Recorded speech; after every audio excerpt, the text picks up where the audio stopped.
Still, I'm proud of my genius, yes. And I'm also modest, yes. In any case, the arrival of Yuki, emphatically polite and considerate, caused an effect almost greater than the arrival of Korone, at least the place in the schedule of arriving ships, which was really absent at the time of her arrival, was freed up by the station command in record time. I am not sure that even their arrival of someone from the Centauri government would have caused a greater reaction and speed of resolution of the issue. My pleasure was slightly spoiled by the fact that Korone started to nag me halfway through the call from the bridge, where Ivanova, desperately trying to get rid of the expression, "I am so sick of this madhouse," from her face, politely announced the December arrival of a guest. Although I easily portrayed sincere joy, a sense of guilt and ardent assurances that I would certainly improve and not do it again, the caustic comments of Liladan did not allow me to fully enjoy the performance. However, the nega who was scolding me with reluctance was right in many ways, and her little sister needed to be met as soon as possible. After all, it was I who invited her here. Anyway, when the cute girl with ash blonde hair passed through the custom zone, we were already waiting for her. "Yuki, my dear, how glad I am to see you." With open arms, I walked towards the third humanoid replicator of this galaxy, immediately embracing her. "You didn't warn the station staff about my arrival," she began quietly, however, not interfering with my actions in any way. "Well, forgive me, it's my fault." I pulled away a little, looking into the girl's brown eyes. "But I'm telling the truth, you can't imagine how I've been waiting for you. Korone has completely bullied me." I don't know where to hide from her reproachful look and edifying grumbling. "He wants to dump his already small ambassadorial duties on you." The aforementioned Korone grumbled with arctic coldness in her voice, coming out from behind my back. "Don't you dare give in." Korone Yuki looked uncertainly at her older sister, moving her right ear in a gesture of timid bewilderment. "I created her personality matrix," as Korone asked, according to the template of a classic kudere, so the awkwardness in expressing emotions, one might say, was stitched into her very essence. And even the language of her facial expressions developed by my tyrant was a little constrained in her performance. "Oh, what are you, not family?" I let the girl out of my arms and pushed her towards my sister. "Come on, hug for the meeting," I asked, as the custom here. "Only 17% of species." Korone immediately hastened to emphasize my incompetence in the matter, reinforcing her stern tone with a couple of disparaging gestures to a clearly defined part of the organism. Yes. I also shouldn't have blown up that neutron star. You're right as always. Now hug. Is your... The Liladans, with equally impassive expressions on their faces, glanced sideways at me, turned their gaze to each other, and cautiously, almost timidly, moved towards me. The picture of two hugging girls was incredibly pleasing to my eyes. Yes, and what was happening to the involuntary witnesses around was hard to describe in words. It seems there was an otaku among the arrivals. Surely a simple adult man, even of Asian appearance, can't hang there like a pillar, with his usually narrow eyes wide open and staring at Korone and Yuki. I knew that sooner or later something like this would happen. Я ходуках сюм селивас ми секстайос рольтех раз сята деменен мадехаря мешие старые счета состояние все девная меня прездейслих довольно дело кого-се салинклер бариво мисасайсе. Не насасы учельный соль не за така отаку. So let's get back to the topic. I attract the attention of the Neki, who continued to hug her sister. "Yuki, I'm very glad that you flew in. The cargo of plants and animals for my little park was just recently delivered to Babylon. You can pick it up and deliver it to our territory, right?" "Of course, Lord Dahl." The girl took a step back and bowed with exaggerated politeness, transmitting the end of the phrase through the replicator link. "And what about the girl? Will Alice also need to be taken to the complex?" "No. First, we need to arrange a suitable living environment on the planet, and the creation of living inhabitants is not yet complete. You already know that it never hurts to clarify. You may have hidden some information from me, for your own reasons. Here, I raise my finger up, smiling contentedly. Learn from your little sister, Korone. A polite and well-mannered young lady who knows. Not in your case, snorted the Neka, twitching her ear. You need to be closely monitored to prevent damage to the Empire's reputation. And you created me like this yourself. Now you have to deal with it. Accompanying the mental part with a proud wave of her left ear, Korone turned away, calmly looking around at the small souvenir stalls that were located almost immediately at the exit from the inspection zone. Let's go, Yuki. I sighed demonstratively, hugging the girl by the shoulders. I'll show you the cabin where you'll live until the issue of reloading goods from the Babylon 5 warehouse onto your ship is resolved. Besides, Korone will probably be happy to talk to her sister, and will be happy to show you the station. There's nothing here that deserves special attention. My attache shrugged, adjusting her steps to ours and expressing with the movement of her ears an ocean of contempt for the underdeveloped barbarians who climbed into space, having barely left the Stone Age. What about the cakes? I smiled, looking sideways at the older girl who had casually settled down right next to Yuki. Or should I cancel the order for the delivery of pastries from your favorite cafe to the embassy apartments? That's different. The girl was indignantly uncompromising.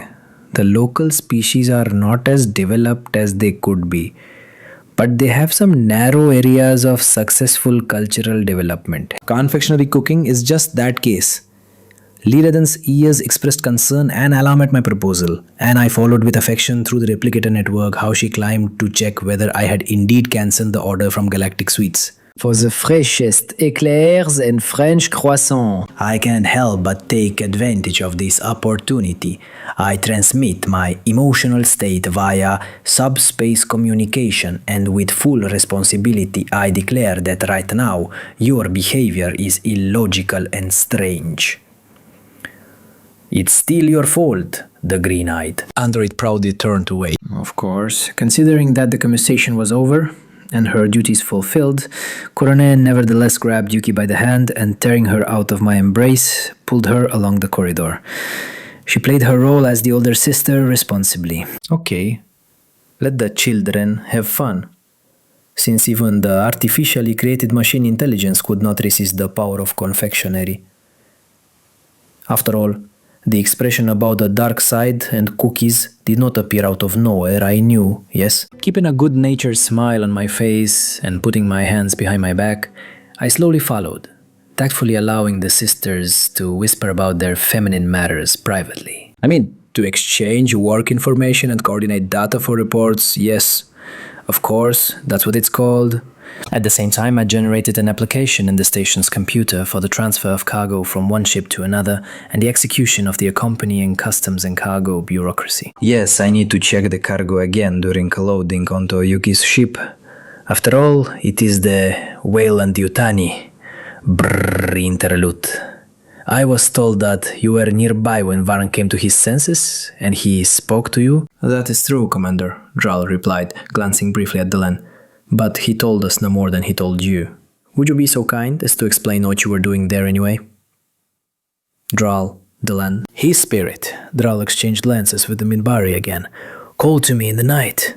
He appeared to me. Oh, he appeared to you too, Commander.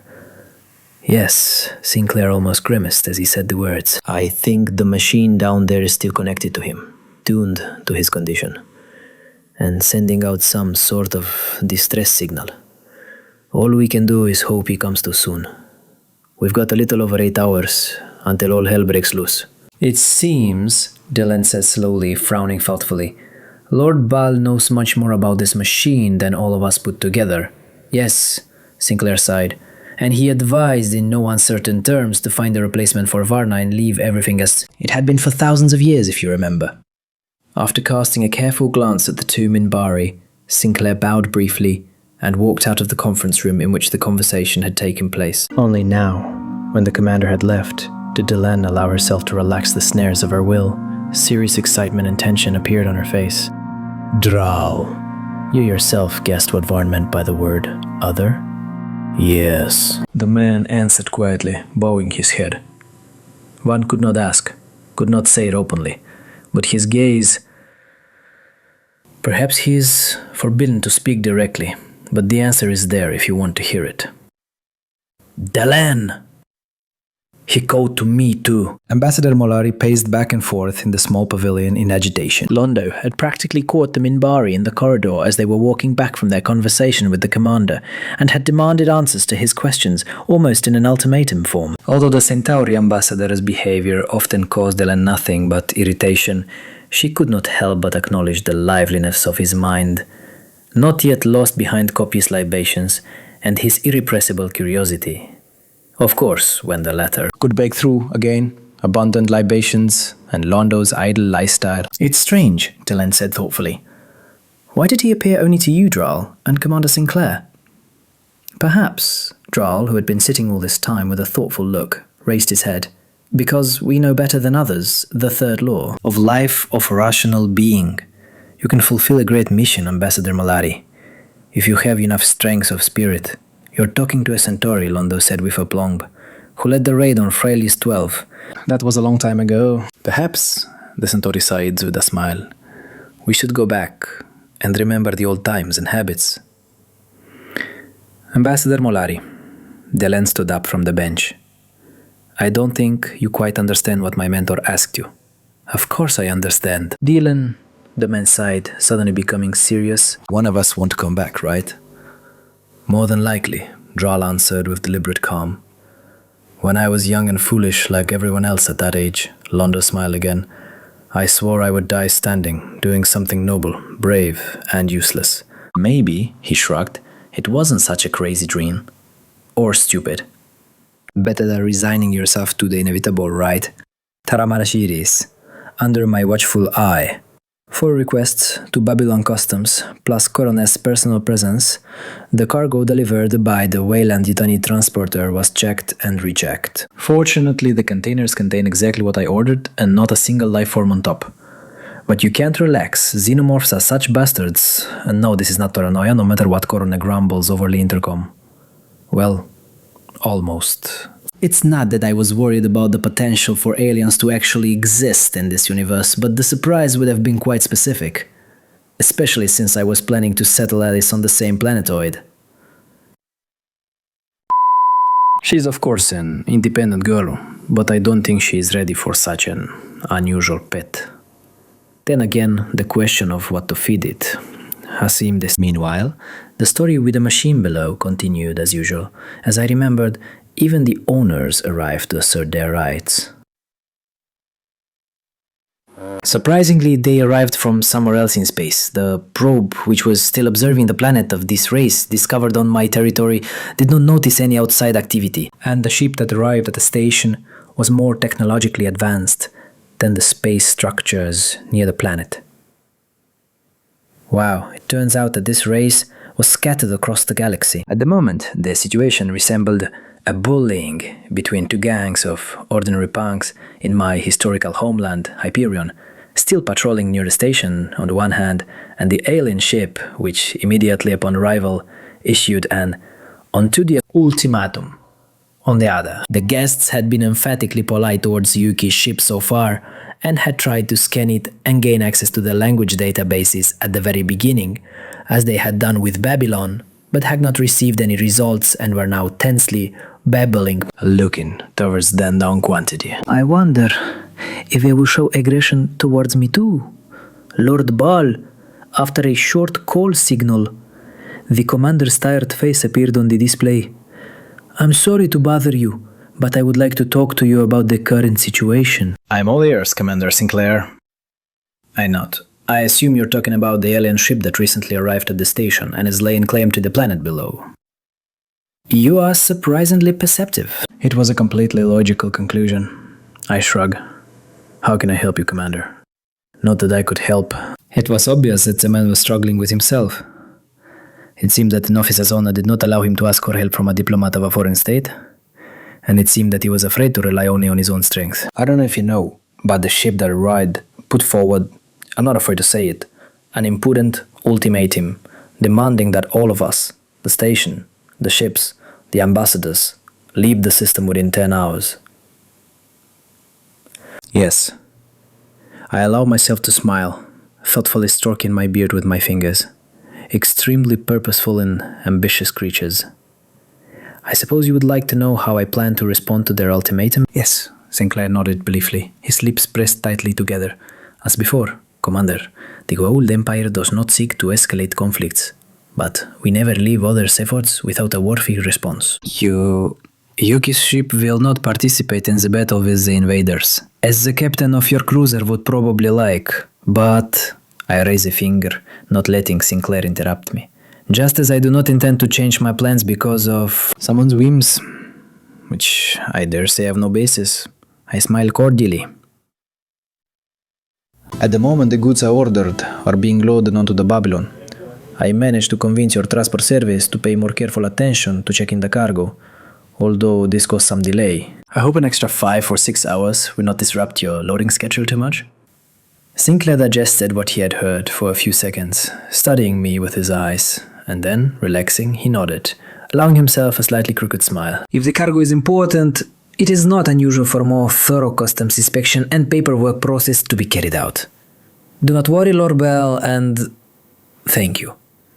We'll settle up, Commander. I shrug. Korone is just showing his sister around the station, and that won't be for a long time. You have a lot of good pastry shops. How kind I am today. It's almost disgusting to blow up a couple of planets in some places. This time, my self-digging was interrupted by a signal from the front door. Looking through the cameras, I barely kept myself from sighing heavily. Dr. Franklin was standing in the corridor, shifting unsteadily from one foot to the other. And with a probability of 99%, I already know why he came. Come in. Forgive me for being so sudden, Lord Baal. Franklin bowed slightly awkwardly as he entered the cabin. It's okay, Doctor. I smiled politely. Perhaps some tea? Korone has a supply of excellent cookies. I think she won't mind if I steal some for the guest. Thank you, but I won't be long, if you allow me. With an important question. Well, hospitably point to the guest's sofa. Sit down and I'll be all ears. Are you having some kind of difficulty? Yes. Lord Baal, I remember that I promised to keep this case a secret. And I did. So there were no records left in the station's medical journal. Nothing that would indicate her involvement in that case with the boy and his healing. But... I guessed from there. I point my finger at the floor. Yes, the doctor nodded, exhaling. You didn't have to be a prophet to guess. Here is information about his condition. Franklin handed me the information crystal. Can you help him? With a demonstrative sigh, I take the crystal from the medic's hands and insert it into the receiver near the terminal, simultaneously downloading full information about Varna and his condition from the medical bay database. But no miracle happened. Our old man is holding on only by stubbornness and a sense of duty.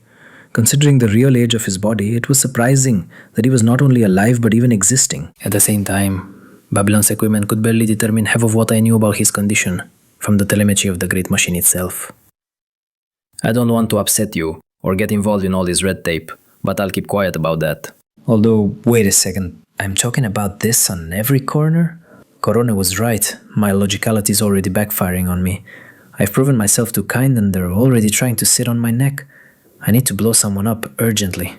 Urgently, but I'm afraid there's little I can do. But, Dr. Franklin, I stop him with a casual gesture. The whole problem is that he is simply too old. The machine has already supported his existence for an excessively long time. It is simply impossible to do so any longer. As a doctor, you must understand that the body's reserves are not unlimited. Cell rejuvenation cannot be carried out indefinitely, and it is also harmful to the psyche. I return the crystal to the medic. By healing his body, I will harm his mind, and as a result, everything will turn out even worse. You hardly want a madman to control the great machine. I understand, but that would give us a little more time to find a replacement. Wouldn't that keep him from dying in the next couple of hours? You will be able to stabilize his condition on your own, Doctor. I shake my head. Especially since you have already done it quite successfully. As far as I could see from your data, you have relieved the exacerbation, and now, without serious shocks and stress on the body, he will live for several more weeks or even months. Franklin sighed resignedly. Thank you, Lord Baal. Sorry for disturbing you. It's not worth it, doctor. I smile good-naturedly. You are a doctor by vocation. And such people cannot sit and do nothing when there is even a ghost of a chance to cure a patient. Franklin nodded and walked quickly out of the cabin. No, of course it wasn't as bad as I described. The influence on the psyche really was. Only not by the Goa'uld's handheld device, but by the sarcophagus. It began to have some significant influence after several dozen resurrections. But why should I break my word of non-interference? And that is exactly what my rescue of the operator will be. It is one thing to make a gesture of mercy for a child that has no effect, and quite another to demonstrate capabilities that greatly influence the international situation. When I plan it, everything is fine, but when I am forced to do it, then... Forgive me, I simply didn't see any reasonable reason to interfere in the events. Drow will cope with Varn's replacement, so let him prevail. He, as I recall, likes to quote the Minbari laws of life of a reasonable being, or whatever they are called.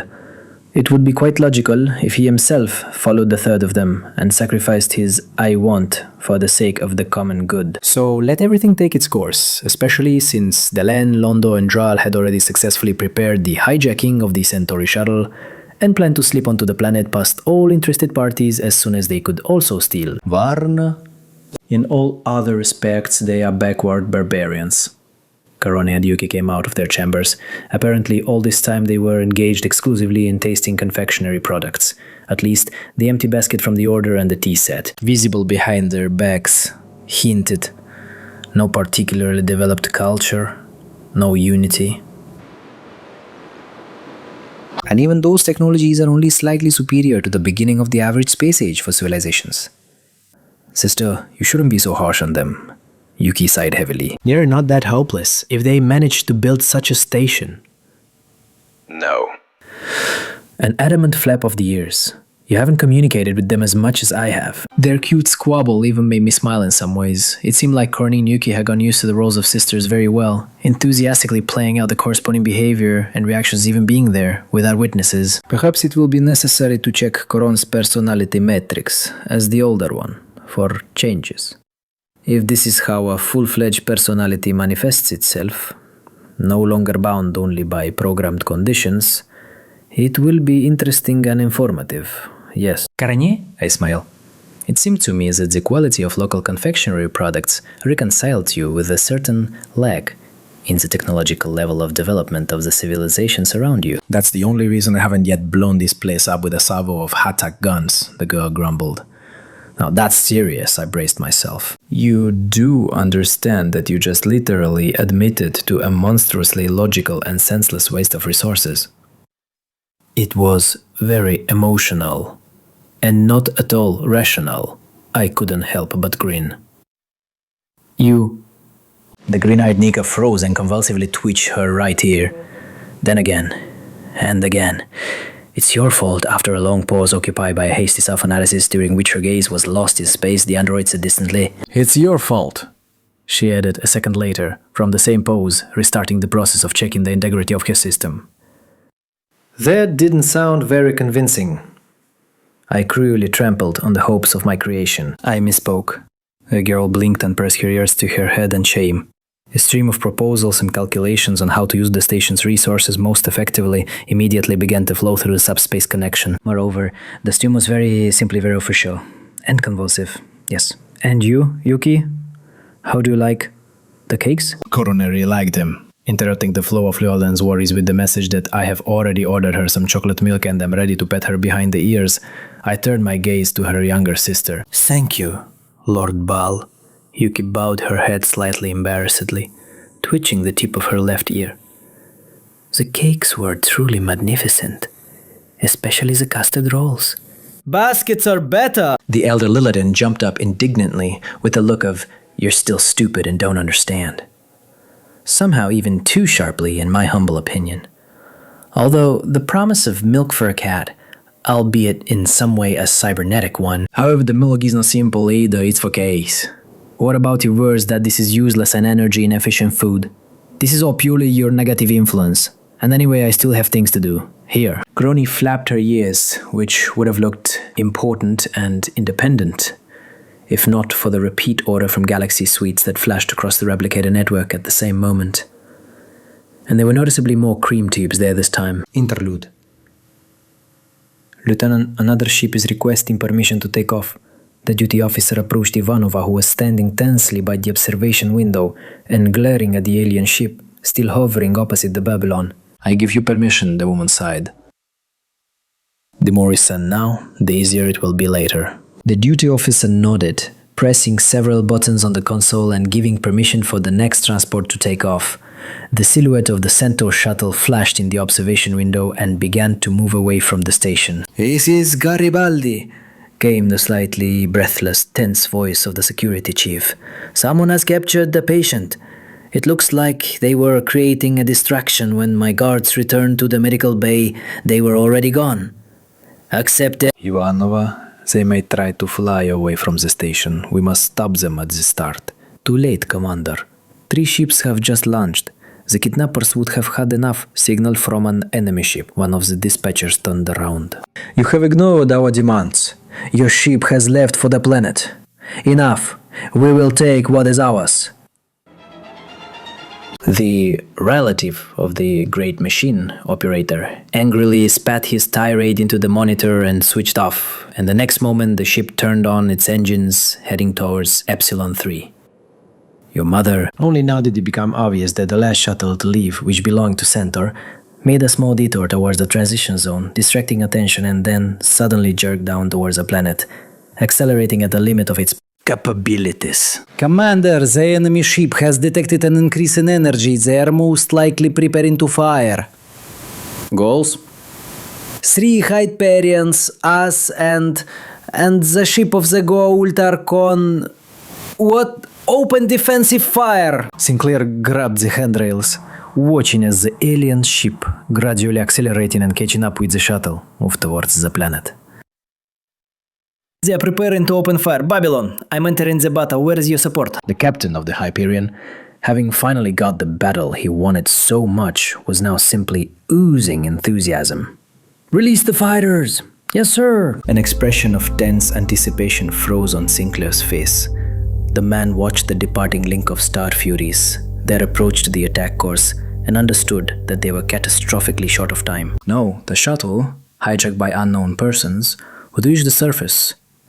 Telemetry clearly indicated that the aliens would not have time to catch up with them before entering the atmosphere, and there, the more streamlined Centauri ship would have an advantage over the angularly sign of the aggressor, but... The next moment the ship fired, they were not aiming, but it was enough because the station could not escape, relying only on the efforts of the fighters and the Hyperion. A series of bright flashes flashed on the bow of the ship, and yellowish clouds of energy flew towards all the targets, clearly visible against the background of cosmic blackness. Babylon was lucky. The series of shots passed dangerously close, but by a luck chance only hit one of the antenna arrays located in the head part of the station. The commander grimaced, but a few hours of repair work were still better than blowing up the station entirely.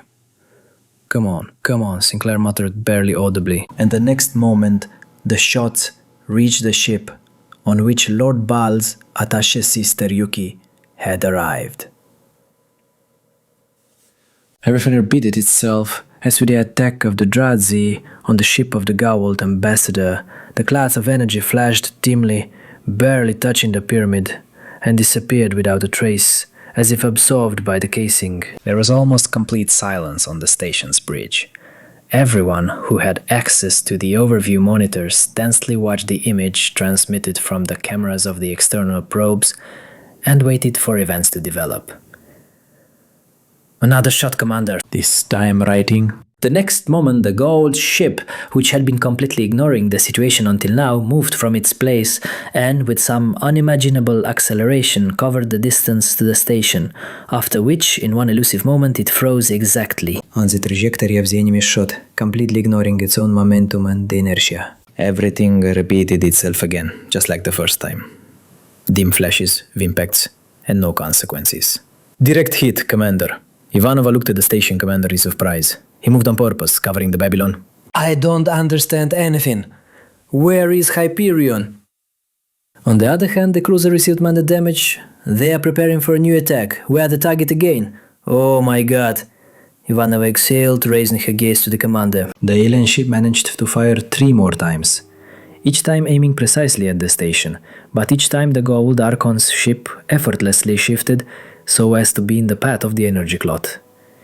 Now it was becoming completely obvious that the pyramid was deliberately covering the station, preventing it from being hit.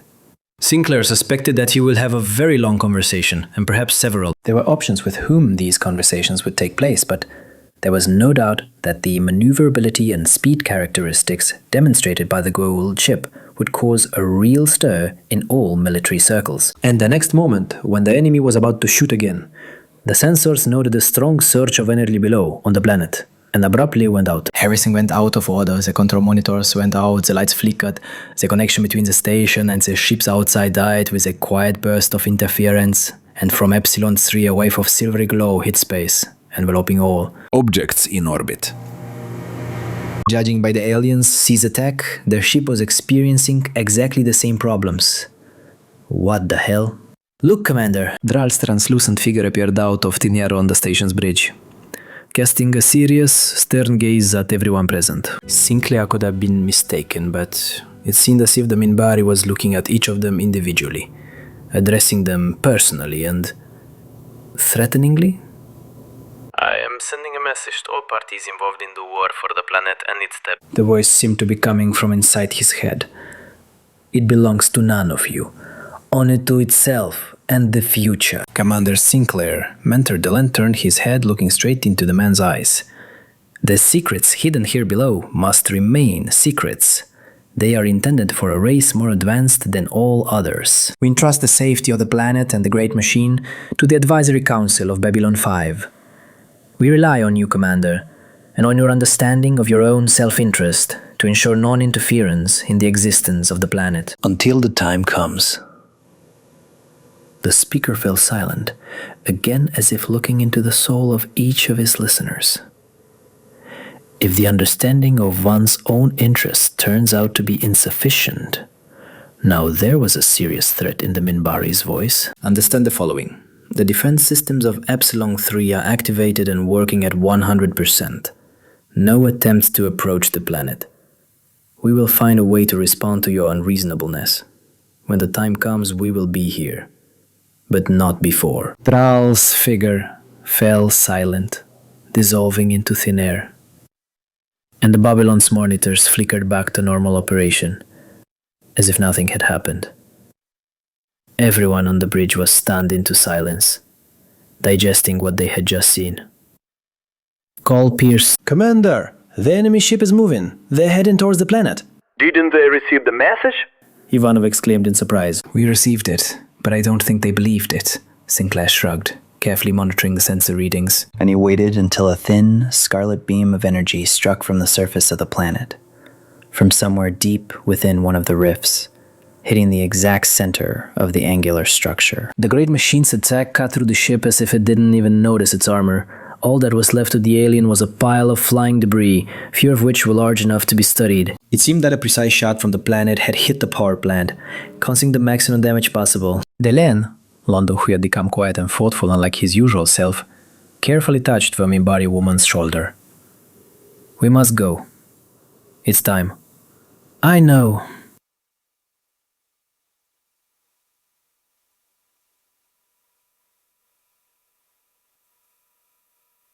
The ambassador's voice broke off. She barely suppressed a sob, looking at her mentor, now entangled in wires and sensors, connected to a device in the control room. If it is possible, I would like to stay here for a little while longer. The woman turned to the ancient alien standing, leaning heavily against one of the walls. Will you keep an eye on him, please? I don't have much left. Just a couple of days. He sighed. But I will look after him. Until the very end. Very soon we will know if the Great Machine has truly accepted him, as it once accepted me. How could it be otherwise? Tell me that this is a miracle, Varn. After all, everything that I saw only in a dream exists here, below. It is truly a miracle, Delen. Varn smiled slightly. And the machine will show it to Draal. It will prolong his life, as it once prolongs mine. He will see the world of tomorrow, hear all the melodies of the cosmos. His thoughts will carry him to all the limits of the universe. And my thoughts will always be with him too. I hope he can hear them. Farewell, friend. The Minbari smiled for the first time since arriving on the planet, Carefully placing her palm on Ral's chest. Maybe someday I'll see you again. Delenn cast one last glance at her mentor, nodded to herself, and walked toward the exit, returning to the shuttle. She could only hope that Dral, who had voluntarily decided to sacrifice himself for others, would find in the great machine of Epsilon 3 what he had been searching for so fruitlessly for the past decades. And she could only rejoice for her old friend and hope. We're heading home, Commander. The captain of the Hyperion looked tired, as did everyone else. Thank you for helping with the repairs. Estimated travel time to Earth is 9 days, and I hope they will be calmer than the last 2. Otherwise, there was too much entertainment. I have enough of those every week, Sinclair grumbled, smiling nonetheless. Yes, and also... I have confirmation from headquarters. Pierce now looked almost embarrassed. The President has confirmed that you are the supreme authority in this sector and on Babylon 5. So, I apologize if I have overstepped my authority. Apology accepted, Captain. Have a safe journey. Thank you, Commander. The Hyperion is departing. Over and out. Watching the cruiser pass through the transition zone, Jeffrey breathed a sigh of relief. The only thing he wanted after the last few days was to get completely drunk and sleep for a day, and for no one to disturb him. But an inner voice sarcastically told the commander that if he was going to get any sleep, it would be in the morgue. The captain of the Hyperion had probably already prepared a report on the operation, which meant that he had to do the same. And that's not even mentioning all the questions that would inevitably be asked from above, and which he simply had to ask himself. Garibaldi had been standing in the observatory for almost an hour, looking at the stars. First, the lost connection with Mars, then all this fuss with the planet and another little war. Around Babylon, for the umpteenth time, Michael began to catch himself thinking that it had been a long time since he had been on vacation. I mean, a real vacation. Somewhere far from the hustle and bustle, with a cocktail in one hand and entertaining literature in the other. Mr. Garibaldi. Delenn, who entered the hall quietly as usual, quietly called out to the man, letting him know of her presence. Ambassador, the man turned to the ambassador, bowing politely. I see you also came here to get lost in the stars. It's quiet here, and I often miss silence. May I ask a question? The Minbari nodded. Why?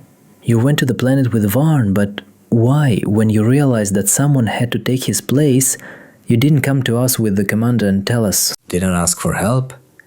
Because Delenn smiled deep down in my soul, and perhaps you yourself knew that Commander Sinclair himself would have taken this place. He's searching for his destiny, but his life will not end here, and not like this. And London? How did you persuade him? I can't even imagine that such an exchange of promises. Now I owe him a lot, and sooner or later he will come to collect the debt. But I think he also got something out of this trip. He discovered something boyish in himself, something that had been sleeping in him all these years. The main thing is that he doesn't turn into a child completely, sighed Garibaldi. Well, the moment of silence is coming to an end. Good night, Ambassador. Good night, Mr. Garibaldi. The woman bowed with a smile to the departing security chief, then turned back to the observation window. Good night to you too, old friend. I hope you find among the stars what you have been looking for so long. If time travel is possible, then where are the tourists from the future? Well, here comes the main temptation and the main headache at the same time. The readings of the younger ones from the depths of the great machine reflected the strong increase in energy consumption, and the next moment the device gave a complex and tricky signal directed into space. According to the coordinates, its destination coincided with the sector in which people once tried to build the fourth station, and which disappeared into nowhere, barely having been completed and prepared for commissioning. But now the main thing is not this. Now the younger ones were intensively collecting and analyzing the algorithms and principles of operation of the part of the great machine responsible for temporal shifts. Because theory is theory, but observing a specific process in real time is still more valuable. Until now, the replicators had only experimental data on the possibility of transferring in time through the gate, obtained in the native universe from the computers of the base in Cheyenne Mountain. But there were too many conventions and too few levers to control the situation. At that moment, the device under Thrall's control reproduced with filigree precision the settings for the space-time coordinates of Babylon 4, which it had sent into the distant past 4 years ago. And now the machine on the planet was spending enormous amounts of energy to... maintain an open window from one point in space-time to another? No, I vaguely remember that in the series the station appeared twice. First so that Sinclair could evacuate the crew, and the second time a couple of years later so that Sinclair and company could fly there again. But why? Could 1,000 crew members somehow interfere with the station's participation in the war with the shadows? Did Droll suddenly develop a sense of humanity towards a crew stuck in the past? No, certainly not the Minbari. But then what? Even I thought this order of actions was strange and illogical. But okay, the main thing is that I have the opportunity to collect accurate data in real time about how exactly this process occurs. Then, all that remains is to carefully study them and analyze them. The ability to temporarily move with control of the exit coordinates is worth a lot. Therefore, it is worth sending one of our probes with the rescue team to collect additional information. People, as far as I remember, will decide to fly there themselves, but the quality of their sensors leaves much to be desired. And this is a very politically correct and mild formulation. Only even that solution itself automatically created an additional problem, the solutions to which I had been pondering for some time now, ever since I had remembered time travel. I don't know how exactly or to what point in the timeline, let's call it that, Varn sent Babylon 4. Was it a transfer immediately back 1,000 years, or what was making my metaphorical brain boil, and the replicator network produce a colossal number of contradictory options in the case of a simulation of the situation, first forward 4 years to the current time coordinates, so that it would be discovered by Babylon 5 and they would go to rescue the crew. Because of this uncertainty, reinforced by the lack of clear, experimentally confirmed data on the physics of temporal displacement, I was deprived of any opportunity to predict how the displacement of some of the replicators, or myself, to another time would end. After all, replicators are, first and foremost, the most complex branched program code that controls other processes, from communication algorithms to rules for creating similar ones from the available raw materials. And the more functional elements of this system are created, the greater the productivity will be available, but the more this also meant more scope for the occurrence of software failures and errors, which at some point may well accumulate in sufficient volume for the transition from quantity to quality.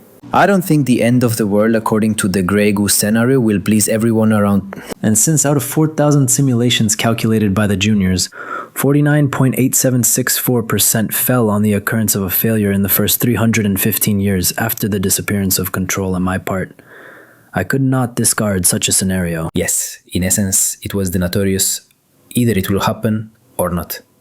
But it is not a case where you need to test in practice. You need to collect more data. Perhaps then the simulations will give a more definitive result. Interlude. Before Ivanov drawled. Babylon 4? I doubt it very much. Garibaldi shook his head. He disappeared 4 years ago. What's the connection?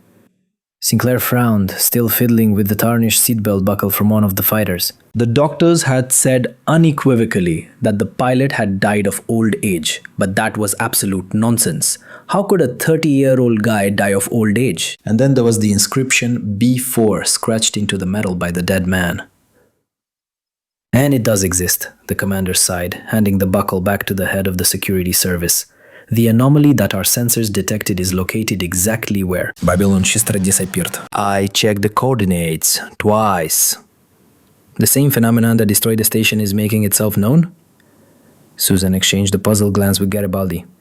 Maybe so, or maybe The communicator signal didn't let Sinclair finish. Sinclair is listening. Commander, an SOS signal is coming from Sector 14, the dispatcher's voice was heard. I ordered the sector to be closed to flights. It's closed. Then who's there? If you believe the call sign, Commander. The woman's voice trembled. This is Babylon 4. I'll be right there. Sinclair glanced at Garibaldi and Ivanova. His face darkened and he quickly moved towards the elevator. Is this the same or maybe? Ivanova looked after the departing commander. And when was everything simple and clear for us? Garibaldi shrugged. Sighing, they both moved to the bridge. Their commander would clearly have some orders. Are you still getting the signal? Sinclair asked first as he entered the bridge. Yes, but it's very weak. It's a miracle that we detected it and were able to recognize it. Should I display it on a monitor? Not yet. Ivanova, find the code for Babylon 4 in the database. The man clenched his jaw tensely, leaning against the railing on the bridge. Yes. The woman quickly ran her fingers over the sensors on the terminal. Found it. The code signal from the 14th sector matches the archive code of Babylon 4. Nonsense! He can't appear 4 years after disappearing. Like the Flying Dutchman, damn him. Surely he can't. We'll find out. Launch it. We repeat. Station. Babylon 4 request assistance. The tired face of a man in an Earth Commonwealth uniform barely made it through the static on the screen. I repeat. Babylon 4 request assistance. Someone, respond. This is Commander Sinclair, station via. Jeffrey exchanged glances with Ivanova and cut himself off. I repeat, this is Commander Sinclair, we read you. What happened? Thank God, the speaker exhaled. We don't know. Some kind of devilry is going on. Help us get out of here. Almost all the devices are out of order. The reactor is operating at 30% capacity. How many of you are there? 1,000. 1,200 people. We had just started preparing the station for launch when suddenly, oh God! The station shook noticeably behind the speaker, causing him to almost fall, and the next moment the screen was again covered with interference. Again! Starting again. Save us from here, Commander. That's it. The signal is gone. Susan shook her head. That is... We are detecting an anomaly in the same place, but there is no transmission anymore. Only the carrier frequency and interference. The markings on this message are from 4 years ago. And you believe it? Where would Babylon 4 come from? This is some kind of nonsense! Garibaldi snorted. How much can we take out? Sinclair shook his head at the indignation of the head of the security service and turned to Ivanova. About 300 people, the woman estimated. 3 flights there and back. That's about 12 hours, if everything goes smoothly and without complications. Prepare for departure. I don't believe I'm saying this, Garibaldi drawled. But since we're starting to believe in mysticism, Michael scratched his chin. Maybe in this case we should ask for help. Who? Sinclair raised an eyebrow questioningly. Well, he's certainly an extremely suspicious fellow, but... Michael nodded his head towards the observation window, behind which, perfectly visible against the backdrop of the planet, the Goa'uld Archon's ship glittered with its edges. How do you even imagine this, Michael? Garibaldi shrugged his shoulders, as if to say, my job is to make an offer and let the bosses worry about their heads. On the one hand, the offer of the head of security was incredibly tempting, since the Archon's ship, incredible in all its characteristics, had returned to the station for some unknown reason. Taking the ordered goods that Lord Baal had spoken about, it would be strange not to take advantage of the opportunity. But... although Yuki, as the ambassador introduced the girl, was extremely polite and courteous, she was in fact a diplomat of a foreign state, and the Goa'uld ambassador himself... Sinclair was sure that Lord Baal would not refuse if he asked for help, but what would he ask for in return? No way. Such decisions cannot be made from the heights of the commander of a single small and modest station. No. I already have a lot of interesting questions about the latest events. Jeffrey shook his head, wincing. Your idea is all I need to be completely happy. We'll manage on our own. Ivanova, prepare the flight. Eat! Sinclair glanced at the static on the monitor once more and headed off the bridge with a grim expression. The if paired with "without complications" in the deputy's words, spoke volumes about how plans usually ended on Babylon 5. It never went smoothly and without complications, because it simply could never, which meant he had to personally brief the pilots, and honestly warn them that complications were possible. Orders were orders, but Jeffrey wasn't used to thoughtlessly sacrificing people. Jeffrey should. He thought it would be right to tell them everything and let them decide for themselves whether they were ready to take part in an expedition to a place that had already claimed the life of one of their friends. So while Sinclair assembles a team to evacuate the Babylon 4 crew, we can calmly explore the anomaly up close. Concentrating part of my attention, I send a small reconnaissance module to the 14th sector, equipped with a camouflage system and a sensor array capable of detecting and recording all types of radiation and energy known to the replicators. The source of the signal detected by Babylon 5 was a small region of space, visible only by weak flashes along the border, inside which, as if through a window, station number 4 was visible. The probe sensors had detected, and were now recording a whole set of emissions. From a light radiation background, in the vacuum of space, to a flow of tachyons, which was quite possible, since we are talking about time travel. The border of space with Babylon 4 itself was not determined in any way, only by optical sensors. Let's conduct a small experiment. A group of functional blocks, separated from the probe and guided by a tractor beam, slowly headed towards the conventional boundary of the region. Curious. At the very moment of transition, the replicator blocks noted a surge of radiation unknown even to them. A wave of interference passed through the subspace connection, which I had previously considered completely impossible, but after 0.84 seconds. The beam simply unhooked from the blocks, losing contact, and the replicator connection was restored in full, as if nothing had happened. This means that this transition does not let through some radiation, but not all of it. Well, then I can afford to send the entire probe to Babylon 4. The transmission of information and control over it will be preserved via subspace communication, as well as control over the behavior of the blocks. Curious. But the separated part of the module did not note any temporal violations or anomalies. Yes, there was a failure at the very moment of the transition, but there was no further influence. I want to understand even more how exactly the Great Machine works, if it is capable of synchronizing 2 points of the timeline so precisely and clearly.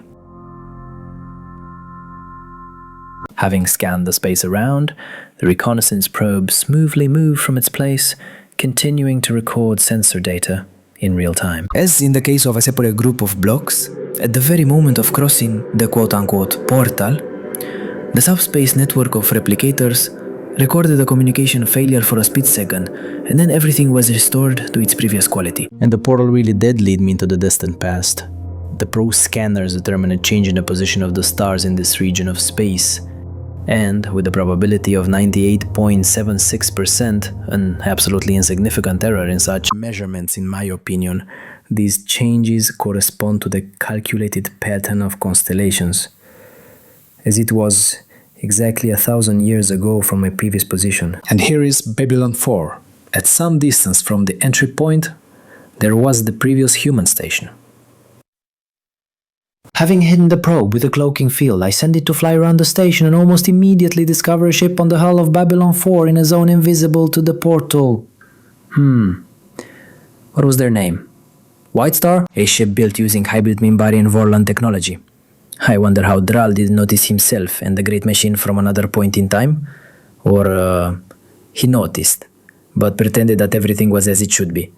The sly-ass Minbari. Well, okay, it's a pity that I can study the White Star right now, but it can wait. Until Sinclair and the evacuation team arrive, there is time to examine the station and the space around it more thoroughly. You're being irrational again, Korone said over the replicator link, in the voice of someone who had almost resigned himself to a hopeless situation. I don't see any reason to give up on capturing the ship and studying it right now. You will be surprised, but in this case I even have 3 convincing arguments. Firstly, as always, there is no reason to rush things and take sudden, ill-considered actions. Came from Lecky. Secondly, I continue noting how Korone demonstratively does not get into the replicator network, although in this case I absolutely did not close information about what was happening from her. At this point in space, 3 time zones are brought together, and with the active participation of intelligent beings from each. Even the entire replicator network would not be able to calculate how interference in what is happening at this point in space-time will affect future and even past events. Something like a disgruntled grunt came from Korone over the replicator network, but she clearly had no intention of commenting out loud. Well, and thirdly, if I am right about who exactly arrived here on the ship, I no longer interfered with the events, because otherwise the whole history would have changed, starting with the last war of the local forces of good with the shadows. In any case, if you look at it objectively, all these arguments were really not very well founded, except for the first one, and even that was supported only by my knowledge of the events of the series, in which there were enough white stars to study. What was more interesting was that... The Babylon 5 evacuation team has finally reached Babylon 4, and the probe sensors, having finally finished scanning the space around the station, have detected samples that match shadow technology. Samples just floating in space. Really? I can't pass up opportunities like that. At least something in your actions makes sense. A bore. Well, I made her that way myself. Okay, I'm sending a probe to the discovered objects. Wow. Judging by the sensor readings, a thermonuclear explosion had just occurred here, which apparently was the cause of the destruction of the shadow ships. This somewhat spoiled the picture, but even samples damaged by the explosion and radiation could be examined. So I give the command, and the probe begins to collect all the discovered structural debris. There's not much left of the ships. The explosion was obviously powerful, and they were almost at the epicenter. But damn it, they survived the epicenter of a thermonuclear explosion. Organic materials. That alone makes my trip here worth it. And if these samples retained enough information to decipher the structure and DNA, all that remains is to get the same samples from the Volon ship, and from a living Volon, and from a living shadow. Having collected all the discovered particles of the shadow ships, including the smallest ones, I continued a thorough scan of the station and its surrounding space, paying special attention to the white star on the hull. Babylon 4 was nothing particularly outstanding. In fact, all 5 stations in the series were built according to the same principles, differing only in the details and refinements of individual design components, the diameter of the central section with hydroponics, the length of the hull, the location of the solar panels, and the bridge. But the Minbai built ship evoked much more positive emotions. To begin with, it was not a flying iron. Yes, the Minbari did not have ugly ships in principle, but the White Star was something that stood out even against this background. The fact that the engineers were able to fit a full-fledged gravity technology and a hyperdrive into such a small hull was especially admirable. Moreover, the probe scanners noted an energy level inside the ship sufficient for a battle with heavy cruisers of other younger races. The maneuverability of a heavy fighter, the size of a corvette, and the power of a full-fledged cruiser. This ship will definitely be disassembled and studied. Interlude. It all started a day after the station was launched. Major Louis Kranz from Babylon 4 walked quickly down the corridor leading Sinclair and Garibaldi. We started noticing discrepancies, sensor failures, false readings. We thought it was the computer acting up, and then this happened. Did anything strange happen before this? Following his guide, Sinclair looked around with a strange feeling. It was both alien and painfully familiar at the same time. It was strange to realize that he was on Babylon 4 and not his native Babylon 5.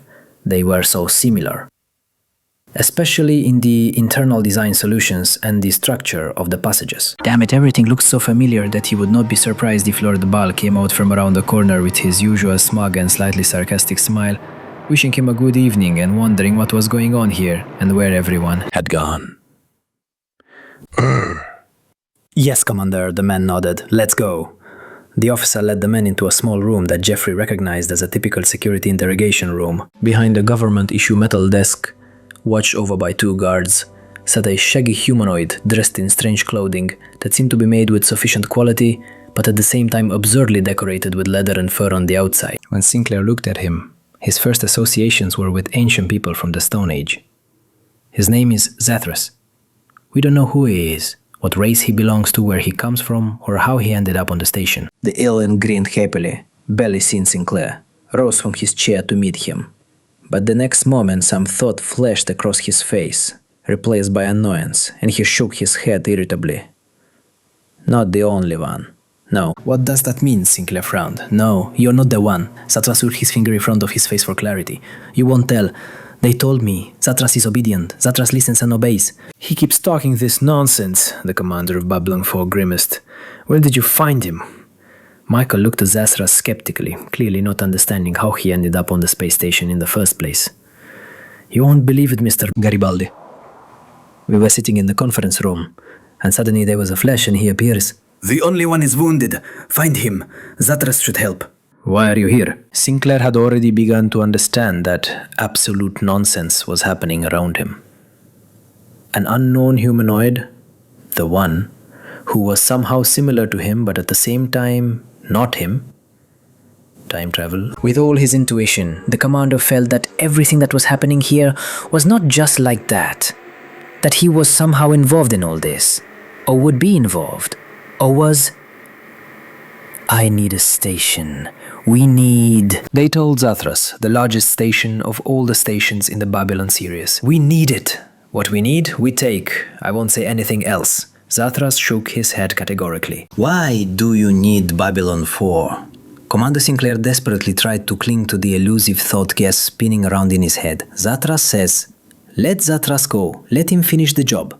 And Zatras doesn't want Zatras' neck to be broken? Garibaldi, who had lost his patience, took a step forward. The alien made a series of clicking sounds as it looked Michael over appraisingly, and finally seemed to decide to reveal a little more information. The Great War. A terrible war. Many killed, everyone fighting, the great darkness is coming. The end of everything. Zatras always warns. The alien sighed sadly, shaking his head, but no one listens to poor Zatras. The Great War, yes, but the great hope for peace. And for that we need a place, a gathering place, a place to fight. Do you use Babylon as a military base in order to... Zatras nodded his head in agreement, looking very pleased. To win the battle on the side of the forces of light. That's what they said. We must, otherwise it's the end of everything. Nobody needs us. Nobody orders us. But we are going. Zatras straightened up proudly in his chair. We live for the One. We will die for the One. We will lead the station through time to save everyone. Where will you take us? To the past, to the future? Garibaldi squinted suspiciously. What year is it? According to our calendar, it's 4993. Zatras grinned contentedly. And in earthly time, these numbers don't tell us anything. I beg your pardon, Zatras is not strong in mathematics.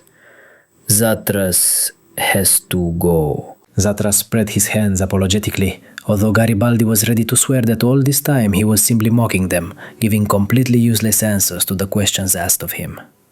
Major, it's happening again. A breathless member of the station's crew ran into the room. Damn, where? Krantz ran out of the interrogation room after his subordinate, and a moment later, after exchanging brief glances, the officers of Babylon 5 ran after him. Glancing furtively around, Zatras froze for a second, and then, taking advantage of the fact that the guards were dumbfoundedly looking after their superiors, he abruptly jumped up from his chair and darted after the earthlings who had run out, deftly escaping the hands of the hesitant guards. What the hell? In the next corridor, a figure of a man in a standard Earth Commonwealth spacesuit appeared out of thin air. The man inside was clearly having a hard time. Even from distance, Sinclair could feel the tension in every movement of the unknown, trying to stay on his feet and resist the unknown force pressing him to the floor. The figure stood silently, holding out his hand towards the commander. This is the One, Zatras said with reverence in his voice, jumping out like a jack-in-the-box, putting his hand on Sinclair's shoulder. He seems to be feeling unwell. Yes, very bad. Zatras warned the One, but he sacrifices himself for the others. He stopped time so that the others could leave. He sent Babylon back so that people would leave the station? The commander said, amazed. Zatras nodded enthusiastically, and Joffrey suddenly felt an irresistible desire to approach. Felt some kind of incomprehensible kinship with this unknown. Obeying the impasse and not listening to Garibaldi's warning calls, the man took a few steps forward and extended his hand with a desire to catch the unknown and help him. Commander! Sinclair didn't even have time to touch the glove of his spacesuit before a bright flash cut into his eyes and his whole body was convulsed as if by a powerful electric discharge. The next thing he remembered was flying backwards down the corridor and the friendly boxes that took his back into themselves. Jeff! Garibaldi and the Major rushed towards the fallen commander, not noticing how Zatras, having taken a round metal object from somewhere under the skins, quickly approached the figure in the spacesuit and with a proud smile put it into his hands. Zatras has prepared everything. As soon as the object touched the glove, the figure straightened up with relief and disappeared as suddenly as it had appeared earlier. Taking advantage of the confusion and the fact that everyone was distracted by Sinclair, Zatras clicked his teeth contentedly and waddled quickly in a direction known only to him. Hold him! Zatras did it! The alien tried to turn sharply into one of the passages, but stumbled on the stairs and was grabbed by the guards again. Zatras did it. What did you tell him? Slightly more rumpled Zatras, sitting on a chair in yet another interrogation room, still looked very pleased. He was not embarrassed even by the guards, who were now standing very close to him, putting their hands on his shoulders, preventing any attempt to even move from the spot, let alone run away. Commander Sinclair stood hunched against the wall, trying to put his thoughts in order, stubbornly refusing to come together after the blow of an unknown energy from the man in the spacesuit. Zatras gave the one a time stabilizer. It helps to survive the next jump. Now it is clear what happened to our pilot. Sinclair said slowly, straightening up and taking a step closer to Zatras. He was transported to the future and met his death there. Yes. Where's your stabilizer then? No, I gave it to the one and only. Now there's none. Since you don't have a stabilizer, what will happen to you when you jump? Zatras will die, but... The alien smiled. He will not die in vain. Maybe he will stop the war. Maybe Zatras is a hero. Maybe they will put up a monument. Others will come and remember. Zatras was clearly proud of his actions, considered them to be acts of valor and heroism, and was not at all afraid of the impending inevitable death. Sinclair caught himself thinking that the actions of the representative of an unknown race evoked an extremely positive response in the officer's soul. Even among the people he knew from his service in the fleet, there were not so many who could sacrifice themselves with such selflessness and readiness, even to save the lives of friends and colleagues, not to mention the sacrifice for the sake of mythical just cause. Perhaps that was why they almost lost the war with Baal. What if we take you with us and put you on trial? Major Krantz leaned close to Zatras' face. Zatras is not from your time, from another. Take Zatras with you. Zatras will die. Leave him. Zatras will die. For Zatras, everything is the same. Tell me how to stop this nightmare. No. Tss. Are you ready to die just to steal this station? The commander asked ingratiatingly. Zatras doesn't want to die. But if there is no way out, Zatras will die. The alien turned and looked Sinclair intently in the eyes. For the sake of the one, that's life. Commander, we've sent the last batch. Garibaldi's voice came from the communicator, now commanding the evacuation. Only us and the crew remain. We must. The next moment, as the station shook especially hard, as the lights flickered and the connection was interrupted, clogged with a stream of interference. We need to get off the station. Guns perked up, listening tensely to the increasing tremors of the Babylon 4's hull. What about him? Sinclair nodded at Zatras. Let's take it with us! So he will die. Do you believe him? I don't know. Sinclair shook his head, turning his gaze to Zatras, who was still sitting with a satisfied grin on his face. Commander, I am still the commander of this station. I will have to answer for everything that happened, and it will not be easy. The Major frowned stubbornly. Whether he is alive or dead is my only proof. He will fly with us. But Kran's plans were not destined to come true. As soon as the people left the interrogation room and, pushing Zatras in front of them, headed towards the docking compartment, the station shook especially hard, knocking those present off their feet. Somewhere above, there was a metallic crack and the sound of collapsing structures and No! Zathras miraculously pushed Sinclair aside, and the next moment one of the stiffening ribs came off the ceiling and fell straight onto the alien, firmly pinning him to the floor. Zathras! The man, who had risen to his feet, rushed towards his crushed savior. Help me! We don't have time, Commander! We can't leave him here! Jeffrey tried to lift the massive metal structure, already realizing that it was hardly possible with his strength. We don't have time! We're leaving, with or without you, but we're leaving! Louis Krantz and two members of the station's security detail ran down the corridor, clearly not intending to risk themselves for who knows who by staying on the station longer than necessary to get to the shuttle. Your mother. Leave me, Zathras said tensely. You need to go. I won't leave you, you must. Listen to Zathras. You have a special destiny, a special mission. I beg you. Go away before it's too late. There was so much insistent pleading and self-righteousness in Zathras' eyes that Sinclair, who wanted to object again, only clenched his jaw and was forced to obey. Guiltily, touching the shoulder of the happily smiling alien, the man took one last look at the corridor and ran towards the dock. Well, our rescuers are getting ready to fly away, which means I have nothing more to do here. I watched everything that was happening on Babylon 4 by connecting to the station's video surveillance systems, which, although not working, were physically assembled in full and successfully allowed us to follow the events. It was interesting to watch two Sinclairs existing at the same time and to conduct a comparative scan of their organisms. Also, a curious effect arose at the moment of contact between Sinclair and the One. The energy discharge that threw the man back had properties that were completely inexplicable even from the level of knowledge of the replicators. No. Individually, the jumble of radiations that arose in the process was crystal clear and explained even by earthly science. But altogether, out of nothing. In any case, the probe could no longer be left here.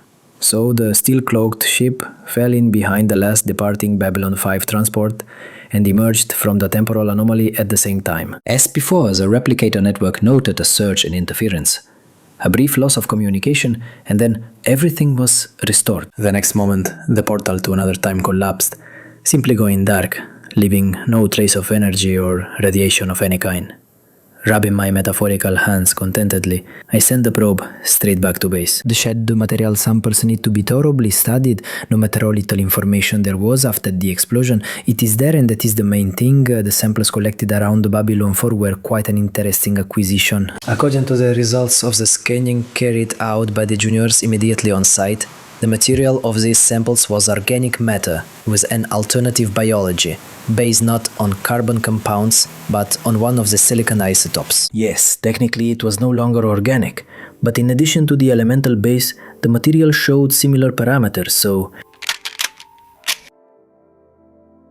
the knowledge of the replicators allowed the existence of such organic life with a basis different from the standard, so there was nothing fundamentally impossible in this discovery. Much more interesting to me were the tactical and technical characteristics of the material. After all, as far as I remember, the Vorlon ships and the Shadow ships were not just living organisms capable of active action in the vacuum of space, which was already an achievement.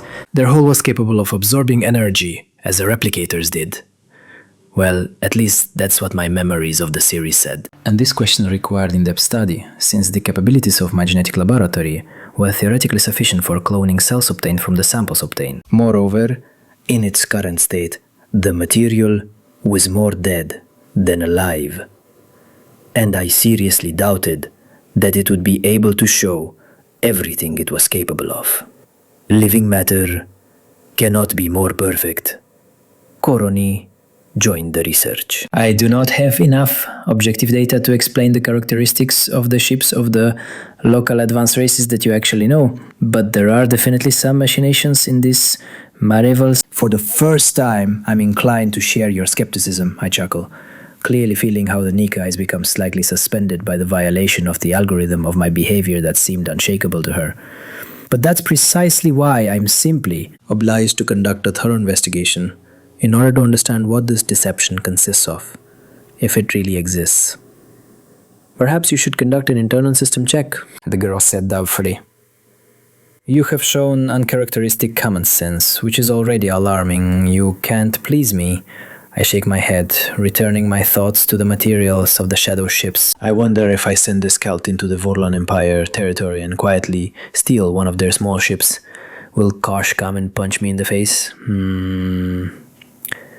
And what if I fly to Zhadum for the same purpose and catch a shallow ship? And it would still be very good to get representatives of these races themselves for experiments. In the same way, no, you're perfectly fine, Lila muttered with a hopeless sigh. Your absurdity hasn't gone away. Considering that the conversation was no longer worth her attention, Korone switched off, returning to communicating with her sister. During this time, Yuki's ship had long ago not only been loaded, the girl had managed to take the life cargo to the planet I had chosen, but then, having received my permission, she returned, and now, with incredible enthusiasm, she preferred to devote your attention to the study of Babylon 5. She and Korone could be found especially often in the numerous cafes of the station's recreational area. And these were no longer simple personality matrices, assembled on the knee according to the given conditions. Both sisters were now developing independently, sometimes not even immediately realizing how far their development had reached. Perhaps, after some time, it will be useful to conduct a thorough study and comparison of their minds.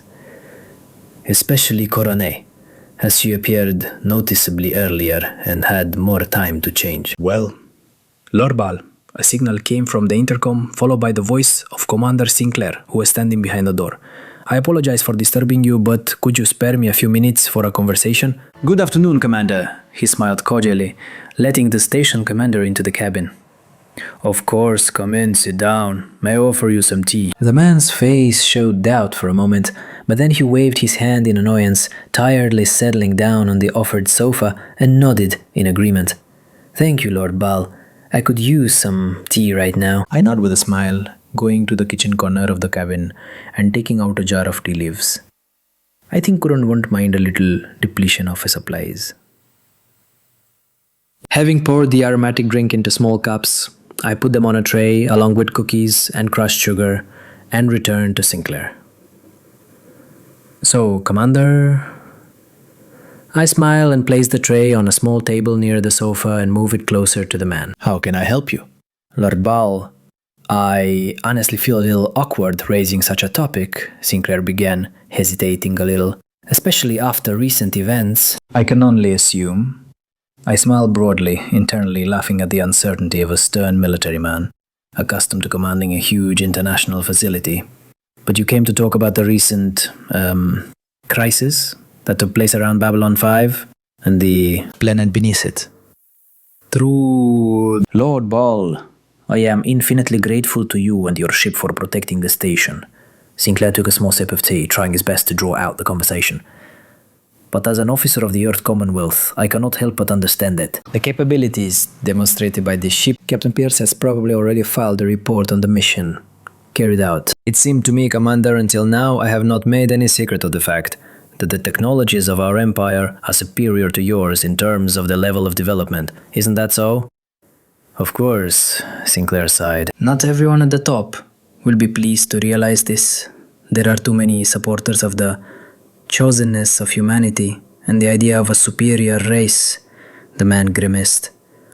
But the realists still prevail and understand that people are far from the main frog in this galactic swamp. The point is different. In what way? Motives. The more power a rational person has, the more the rational person is afraid of losing this power. And the more he's afraid of everything incomprehensible and at least to some extent potentially dangerous. And misunderstanding. Jeffrey Sinclair sighed again, this time extremely sadly, and reached for one of the cookies. Misunderstanding in such conditions can push those in power to the most absurd and illogical actions. Incredible, Commander. I shake my head with clearly expressed approval, stroking my beard with my fingers. Please accept my sincere congratulations. Such sound thoughts and conclusions do you great honor. And no, don't think I'm making fun of you at all. As for your question that was never asked, I tap my chin thoughtfully with my finger. Be frank with you, in this case, it was not me who was controlling the ship. Yes, I nod. I could have done it, but this time it was, albeit expected, but the initiative of two sweet, restless sisters, Korone and Yuki. But for what? Sinclair just nodded, continuing to twirl the cookie in his fingers, still not having taken a bite. I think, even if I asked them directly, they would come up with some completely logical reason that has absolutely nothing to do with reality. I think reality is much more absurd than cakes. What? The man looked at me, stunned. Yes, Commander, I nod. At that very moment, Yuki and Korone were, if I'm not mistaken, in one of the establishments in the station's recreational zone and were most cruelly committing genocide against the confectionery population. A tense silence reigned in the cabin, and a whole range of emotions appeared on Sinclair's face. It seemed that the commander vividly imagined how he would send a report to his superiors, in which something like a ship of the intergalactic Goa'uld Empire, which was waiting at the specified moment for customs clearance of purchased goods and was located near Babylon 5, repeatedly maneuvered, covering the station from the enemy ship's guns with its hull. The reason for the unexpected assistance was the unwillingness of the ambassador's attache and the second archon of the Empire to interrupt the tasting of confectionery products in one of the establishments of Babylon 5. I'm not sure that the command will be happy to receive such an explanation, the man began cautiously. Some explanation is better than none at all, isn't it, Commander? Perhaps so. Well, Sinclair sighed, I suppose I can always point out that this was your answer to a direct question. And then let the damn politicians of all stripes have a headache, damn them. After all, they get an insanely large salary for this. I am positively amazed, Commander. I nod my head approvingly, smiling broadly. What else can I do? Sinclair rolled his eyes resignedly and, having finished his tea in one gulp, rose to his feet with a tired sigh. Thank you for the answers, Lord Baal, although they bring even more questions. And for the tea. Perhaps that is just what I needed. You're absolutely not worth the effort, Commander Sinclair. I stand up to meet him. Communication with you does not cause me any inconvenience at all. Having bowed briefly, the commander of the Babylon headed towards the exit of the cabin, still, clutching the unbeaten cookie in his fingers, apparently not even realizing it. Well, this is what bureaucratic red tape and an endless string of bosses overhead do to people. Commander, I call out to Sinclair right at the exit. Yes? Eat your cookie anyway, I smile. Charon is never wrong when it comes to confectionery. I assure you, you will feel better before you finish it. Interlude. We are not entirely pleased with you, Londo. The face of the official speaking from the screen expressed extreme displeasure. But Mollari had long been accustomed to this, so he did not allow himself to be deceived. Of course, it is necessary to firmly defend our interests, but we should not forget about establishing international relations with potential allies. I understand, but it's not easy, Londo sighed repentantly. Not all of them are as open and friendly as I am, Ambassador. I will do everything in my power. I have no doubt about it, Londo. Ambassador Mollari's interlocutor allowed himself to show some semblance of a smile. We understand perfectly well what difficult times you have to work in. That is why it is especially important, the official emphasized the last word with his voice, to make all the friends you can. Everyone. And even the Goa'uld Ambassador? Your sarcasm does not paint you in a good light, Ambassador. Everyone means everyone. The man on the screen sighed. The ambassador of the Goa'uld Empire, Lord Baal, is a very controversial and dangerous sentient being. And if it were not for the situation, we would as before recommend that you stay as far away from him as possible, but the Centauri cannot afford such luxury. You must find an approach even to him. We believe that you will act in the best interests of your state. All the best, Ambassador. Keep me informed. The official hung up without letting Londo finish, and the ambassador had the strong impression that despite all the praise he received, they were once again trying to plug the most stinking hole in Centauri foreign policy. No, of course, his mind absolutely supported this approach. The support of the other races represented on Babylon 5 was simply invaluable, even if it consisted only of non-interference in the affairs of the Republic. But that didn't change the fact that Mollari's soul was sick. All the best, keep me informed, Londo grimaced, mimicking his interlocutor. I'm already sick of all these courses of yours. After turning off the terminal, Mollari walked around the cabin in irritation. I need to have a drink. definitely. Habit was not the healthiest, but Londo had long since resigned himself to the idea that politicians of his stature rarely live to a happy and ripe old age, especially considering the rivals and colleagues around him, so cirrhosis of the liver. Did not seem like such a big price to pay for peace of mind, and it was easier to think that way. Whoever of the ambassadors he met on the way to the restaurant, he would establish relations with, yes. Having made such a profound decision, the man grabbed the key card from the table, put it in his jacket pocket, and, shaking his head in irritation, left the cabin, heading for the elevators. Something was wrong. Now, as the chief medical officer of what he considered the most troubled station in known space, Franklin was always happy for minutes, hours, even days of calm. But something was wrong. On the one hand, a slightly reduced flow of patients could indicate that the inhabitants of Babylon had finally stopped trying to kill themselves and each other by all available means.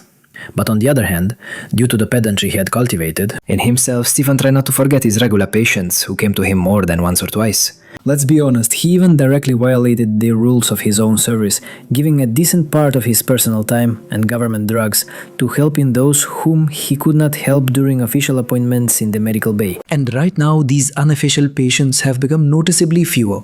If he could write off the first 2 or 3 days of freelance work as a simple coincidence, then the situation, unchanged for almost 3 weeks, is no longer there. Having thoughtfully drummed on the table, Franklin stood up decisively and, having pulled off his surgical gown, washed his hands thoroughly. He had not performed any operations in the underground, but habit is habit, and there was nothing to be done about it. Dr. Hernandez. Franklin, leaving the room, looked with some surprise at the empty corridor where patients usually waited, and the clearly bored assistant who volunteered to help him as an administrator.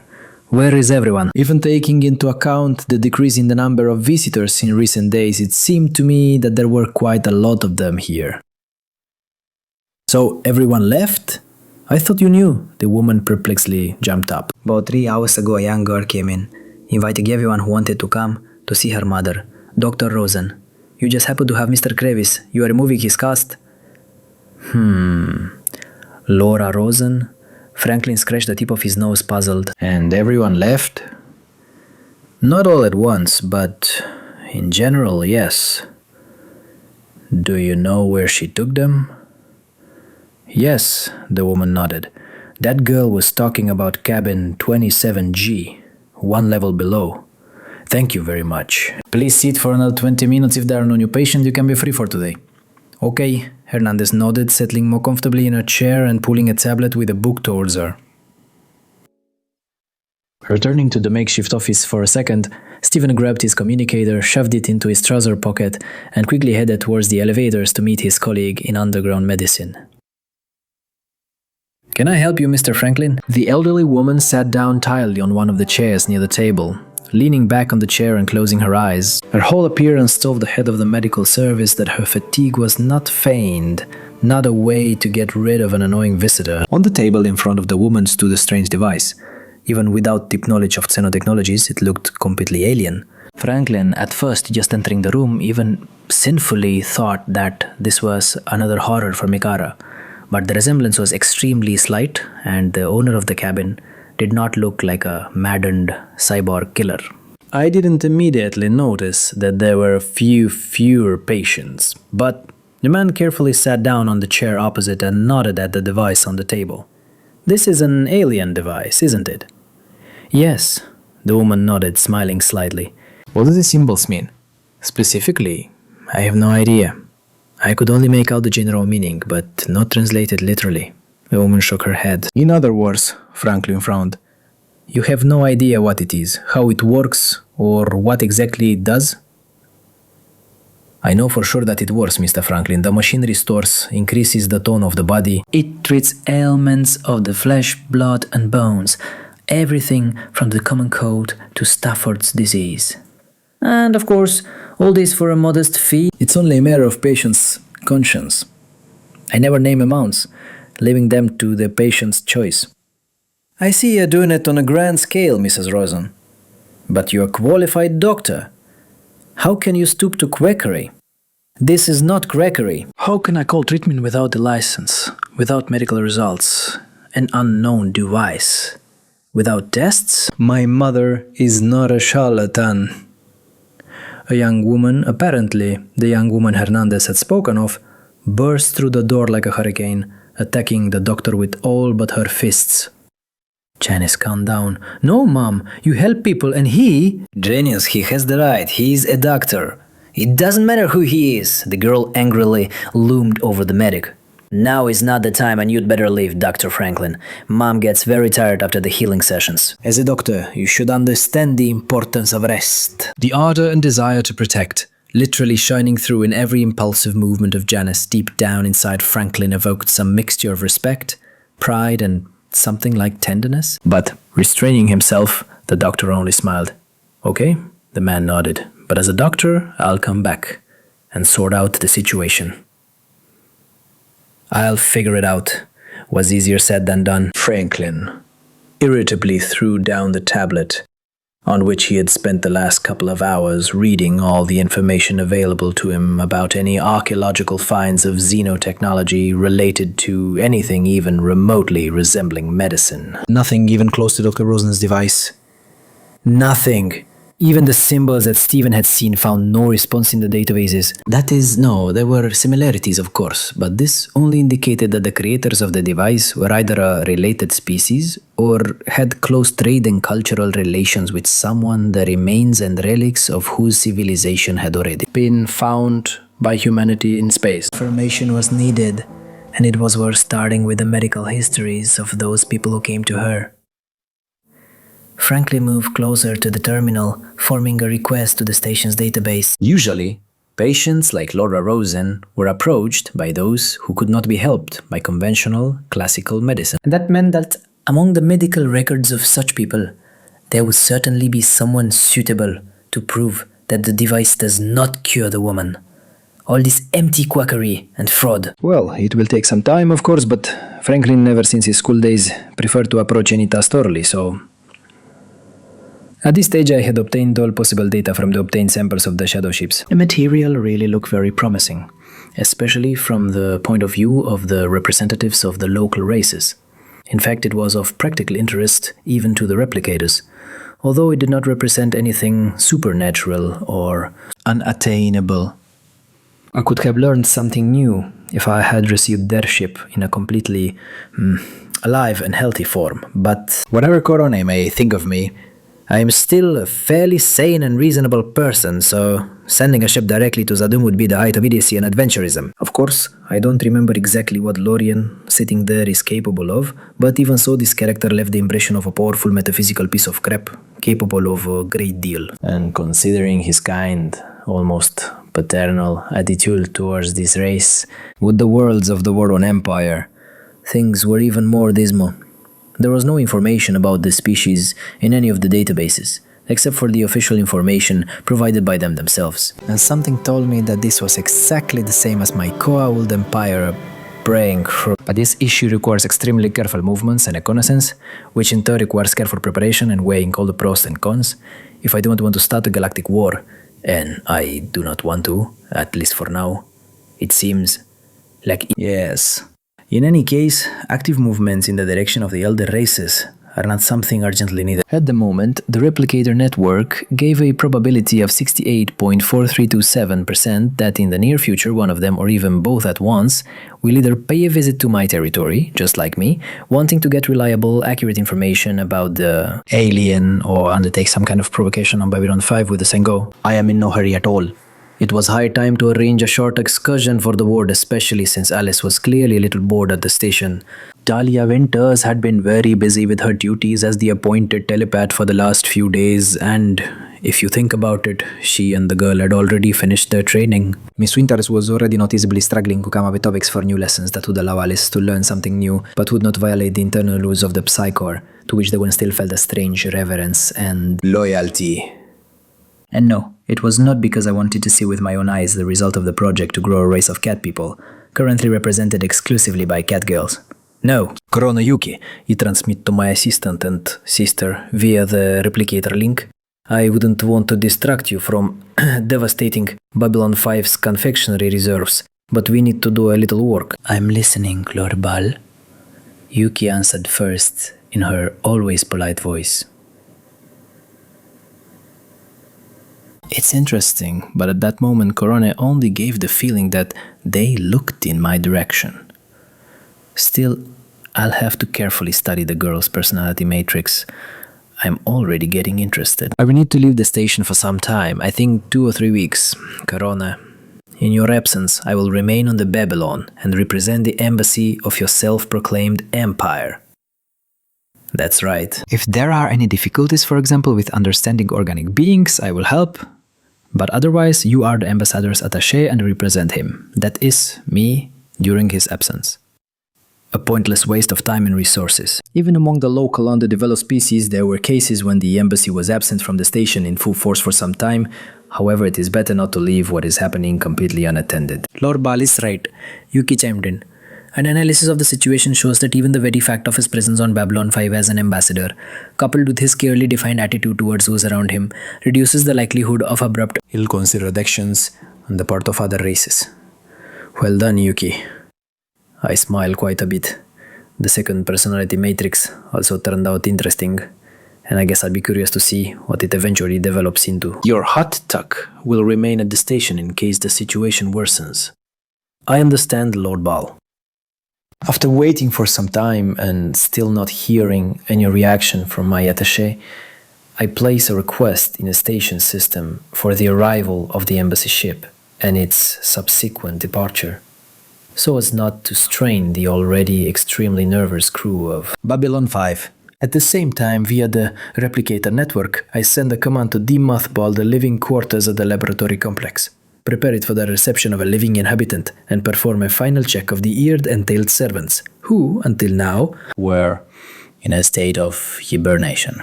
All possible simulation tests for them under the current conditions were carried out without revealing any serious deviations in the embedded characters, motivations, and behavioral patterns. Of course, simulations in virtual reality did not give a 100% guarantee, but they coped well with the screening and preventive correction of gross deviations and serious errors, and everything else can only be checked in field conditions. However, at first, I myself will be nearby, carefully monitoring their behavior, and in the future, as I planned, the next will be controlled through the subspace network of applicators. I found my charge, as was quite expected, in the station's recreational area, together with Talia Winters, who at that time, it seemed, had decided to teach the girl another lesson in telepathy. I won't disturb her for now, I suppose. Let's try again, Alice. Talia smiled patiently at the girl sitting on the bench next to her. Right now there are... The woman closed her eyes for a second. 24 intelligent beings nearby, busy with their own affairs. And one of them is thinking about which establishment to have lunch at. Relax as I taught you and try to find him. Alice nodded, closing her eyes, frowned for a second and noticeably relaxed, even smiling slightly, and with some uncertainty turned her head in the direction of the group of free station inhabitants. Alice. It was curious. The telepath had clearly taught the girl psi-searching, but until now it seemed to me that this was strictly the prerogative of the psi corps, and especially the psi policemen. Interesting. Alice sat for a while with her eyes closed, instinctively turning her head from one of the sentient beings to the other, frowning. But then she nodded to herself and opened her eyes, turning to Miss Winters.